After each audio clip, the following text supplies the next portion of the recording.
More than 190,000 polio vaccinators in 13 countries across West and Central Africa will immunize more than 116 million children over the next week to tackle the last remaining stronghold of polio on the continent. They will be targeting a total of 116 million children.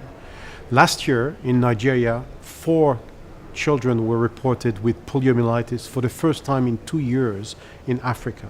And this is why it's so important to raise the population immunity across the African continent to finish with polio once for all.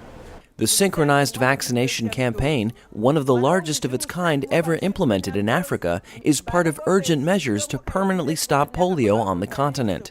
All children under 5 years of age in the 13 countries will be simultaneously immunized. These vaccination campaigns constitute one of the largest synchronized campaigns in history. A total of 190,000 vaccinators will be fanning out in 13 countries, going door to door to vaccinate every single under 5 child.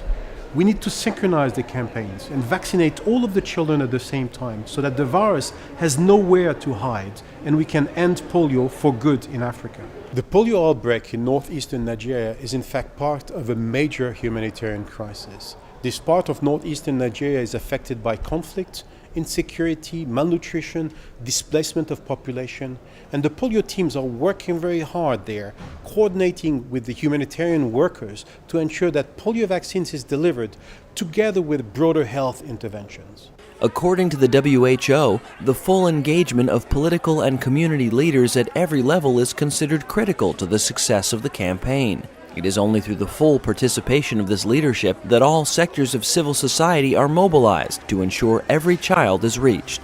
South-South News.